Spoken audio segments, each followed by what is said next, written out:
Hello, everybody. It is PT Educators, Professor of Profit, Dr. F Scott Feil here, and I'm here today to give you my top 3 tips for starting and scaling a business, even if you have ADHD.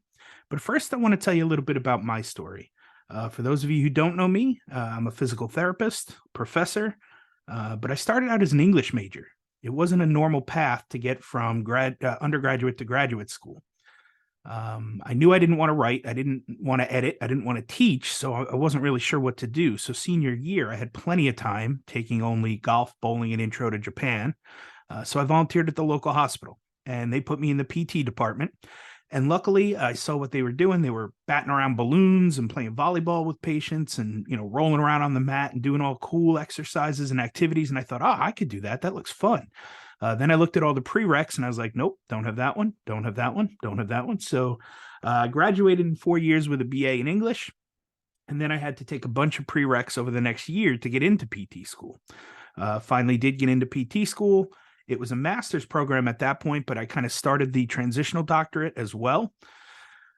During that third year, though, unfortunately, my father passed away. He had some heart problems, and I was living with him and my mom while studying for my board exam. Which really brings me to one of the biggest aspects of having ADHD. It took me a handful of times to pass my board exam. And I knew I had some sort of learning deficit. It wasn't dyslexia. I didn't think it was like a reading comprehension thing because I was an English major and I kind of did okay in my English classes. So I just didn't know what it was. But it took me a handful of times to pass my board exam. And a lot of times it was getting it down to the final 2 answers and just second guessing myself and going, dealing with self-doubt. It wasn't until I finally started changing up some study habits, started getting into visualization, positive affirmations, and then really just trusting my gut instinct and going with the first answer that I picked. That's when I finally passed my board exam. Now, fast forward a couple of years, I also started an educational doctorate after completing my transitional DPT. And again, I wasn't really sure why I did it. I didn't really want to teach, but I figured if my hands give out, my back goes out, my knees give out, whatever, and I can't do manual therapy anymore, I can always fall back on teaching. I thought I was just going to, retire somewhere near a beach and, maybe teach at a community college, a class or two. That's what I was going to use the EDD for, was like a fallback plan. Well, then COVID hit and clinical things got a little crazy. My wife being a type 1 diabetic, I didn't really want to bring that home to her. So the skilled nursing facility I was at kind of wanted to force us into a COVID only unit. I wasn't sure I was comfortable with that. And so they kind of made me choose. And I said, well, that's an easy choice, right? I guess I'll resign. And that same week, like a total God moment, the head of the DPT program at St. Augustine asked if I was still interested in teaching. And I said, well, I wasn't, but I am now. I'm a total free agent. So we talked it over. It was a good fit. And that started my teaching journey. That being said, I didn't get tested and wasn't diagnosed with ADHD until 2022, just a year ago, not even. So in hindsight, it makes a ton of sense. My wife was actually the one that kind of pointed out that I have a lot of the symptoms of ADHD. And at first I was in denial. I was like, no, it can't be me, right? I've got 2 doctoral degrees. I passed my board exam. I did fairly well in school. Like I don't have ADHD. But then I looked at some of the signs and symptoms and took a little home self-assessment type quiz. And sure enough, I had about 8 out of the 10 symptoms. So I was like, well, you might be right. So I went and got tested. And sure enough, I was positive for ADHD. Made a whole lot of sense, like I said, in hindsight. Wish I had known about this way back when I was in college, because I have a feeling I would have been a better student. And I feel like the NPTE exam would have been a little easier for me. Could have gotten accommodations.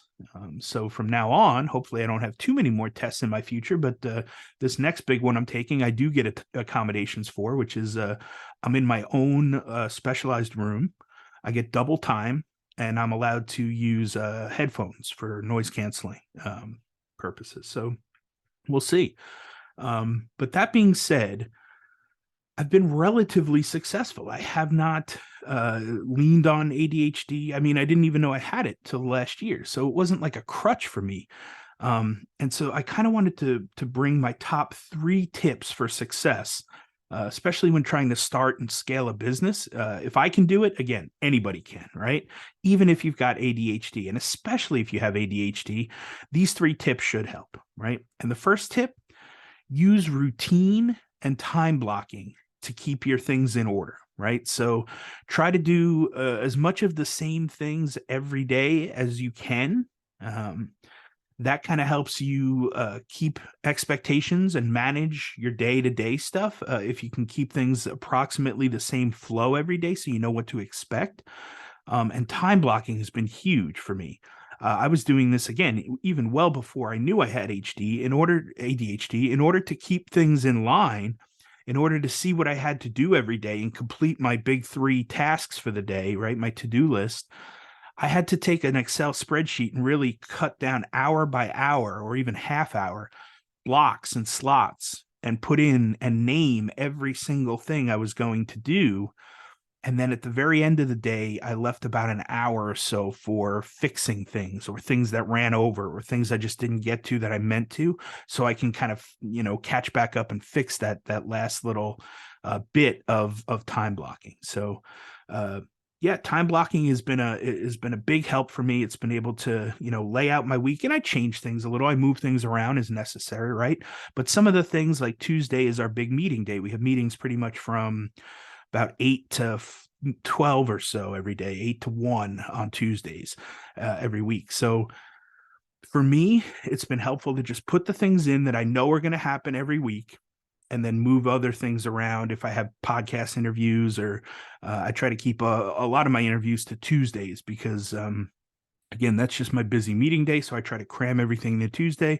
So then the rest of the week is mine for a little more free flow on my schedule. The second tip is organize your life. And for me, I'm not the cleanest, neatest, most organized person. So I really have to work on this one. But keeping a clean and tidy room, keeping a clean and tidy desk space, and just kind of everything that you have that has a place should go in its place, right? Just like kids, when they take out toys to play with them and we say, okay, now put them back where they belong, please, when you're done with them. Same thing goes for your office, right? For books, for pens, pencils, right? Scissors, tape, staplers, all that stuff has a specific place in my office. And I try to take it out, use it, and then put it right back where it is, right? And before I kind of get going and started for the day, I arrange things around my desk, put things away, pick things up, and just keep a straight and neat and tidy desk. And the reason for that is, one, that leaves less distractions around your desk and workspace for you to look at, right?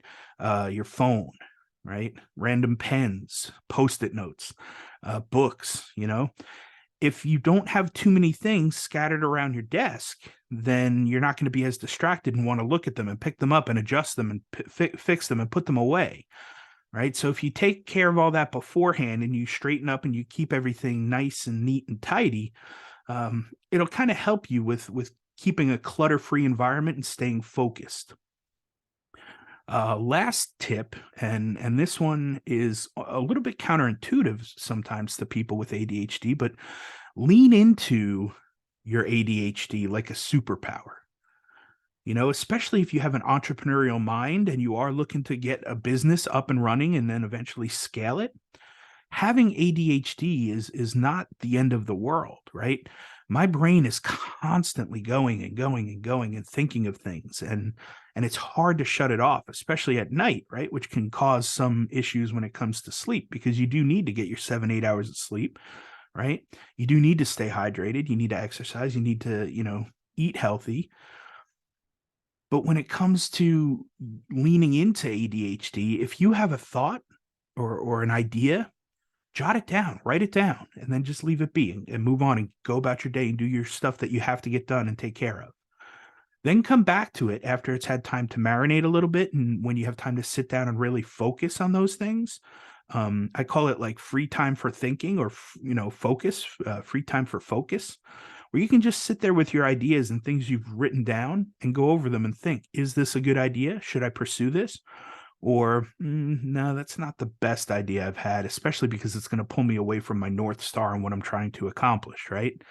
So for me, the big thing is just, is it moving me toward my North Star and moving me forward in progress? Or is it going to pull me away from that? Right. And that's kind of how I make my decisions. But I keep a little moleskin notepad in my top pocket of my scrubs if I'm wearing my scrubs, or just, my pants pocket. I like writing things down by hand in those lists, because when you see it handwritten by yourself, it kind of processes a little bit deeper and you kind of remember things a little bit better. But nowadays, all of our smartphones have note-taking abilities too. And I probably have about 110, 120 notes currently in my phone that I'm working on as well.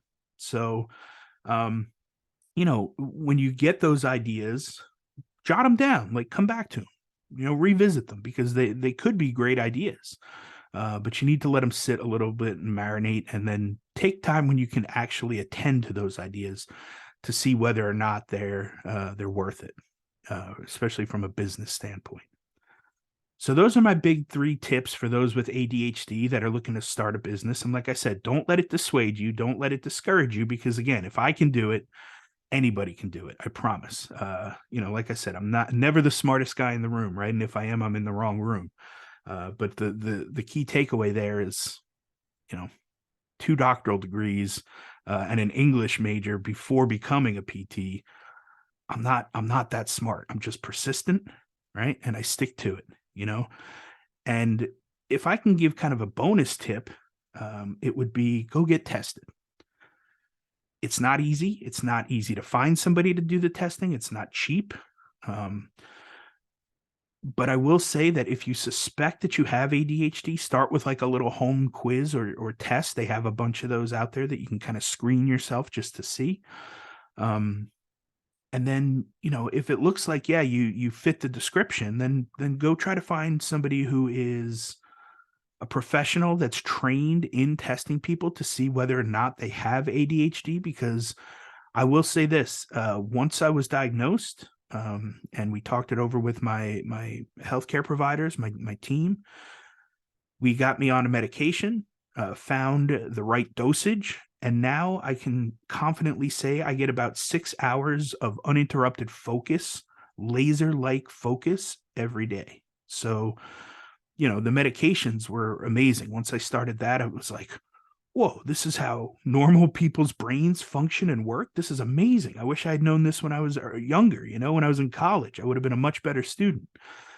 So that's the bonus tip is if you suspect that you have ADHD, go get tested, find a way to get it done, find a way to pay for it, whatever you got to do, because it will make a huge difference in your life. So I hope those were helpful tips for you. I hope that, again, if you have any questions, comments, concerns at all about starting a business or growing and scaling a business, and you are dealing with ADHD, or even if you're not and you're just looking to get into business and focus your ideas, feel free to reach out to me at PT Educator on all the socials, and subscribe to the YouTube channel. We have new episodes coming out every week on the Professors of Profit vlogcast. And I'm going to start sprinkling in a little bit more of these episodes too, about just business in general and life in general. So if I can be of any help, please, like I said, feel free to reach out and subscribe to the YouTube channel and hit the little bell for updates and notifications. And we will see you on the next episode.